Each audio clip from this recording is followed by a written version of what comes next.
कई बार परिवार में सब कुछ ठीक रहने के बाद भी घर की बरकत नहीं हो पाती है। परिवार के सदस्यों के बीच विवाद, कलह और अशांति रहती है। धन आता है लेकिन उसका सदुपयोग नहीं हो पाता है। बीमारी में धन का खर्च होता है, बैंक का कर्ज और लोगों की उधारी बढ़ती जाती है।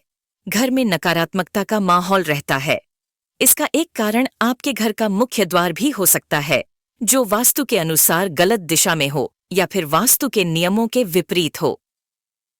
तिरुपति के ज्योतिषाचार्य और वास्तु विशेषज्ञ डॉ. कृष्ण कुमार भार्गव से जानते हैं घर के मुख्य द्वार से जुड़े वास्तु के महत्वपूर्ण नियमों के बारे में। मुख्य द्वार के लिए वास्तु के नियम: आपके घर का मुख्य द्वार उत्तर, उत्तर पूर्व, पश्चिम या पूर्व दिशा में होना चाहिए।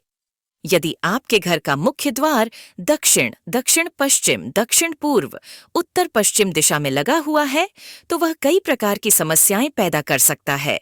इसके लिए आपको वास्तु विशेषज्ञ की मदद लेकर उससे जुड़े उपाय करने चाहिए। आपके घर का मुख्य द्वार मकान के बीचों बीच नहीं होना चाहिए। साथ ही इस बात का ध्यान रहे कि वह घर के अन्य दरवाजों से बड़ा हो और उसकी सीध में कोई भी अन्य द्वार न हो। आपका मुख्य द्वार ऐसा नहीं है तो उसे ठीक करा सकते हैं। मुख्य द्वार हमेशा ही घर के अंदर की ओर खुलना चाहिए। खुलते और बंद होते समय उसमें से कोई आवाज नहीं आनी चाहिए। ऐसा मुख्य द्वार घर की आर्थिक उन्नति में सहायक होता है। मुख्य द्वार पर उचित प्रकाश की व्यवस्था होनी चाहिए।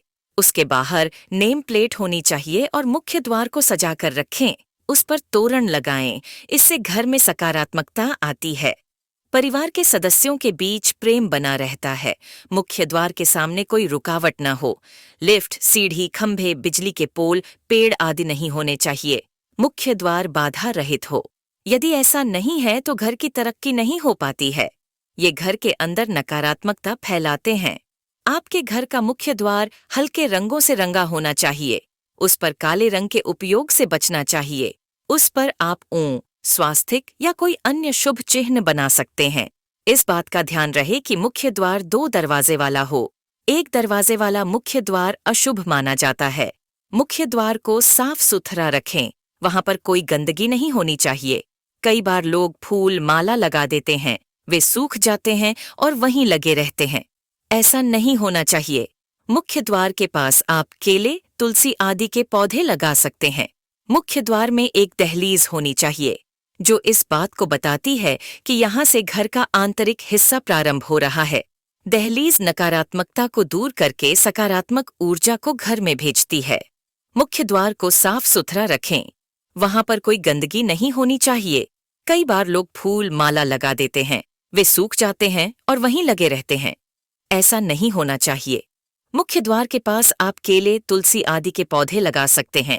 मुख्य द्वार में एक दहलीज होनी चाहिए, जो इस बात को बताती है कि यहाँ से घर का आंतरिक हिस्सा प्रारंभ हो रहा है। दहलीज नकारात्मकता को दूर करके सकारात्मक ऊर्जा को घर में भेजती है।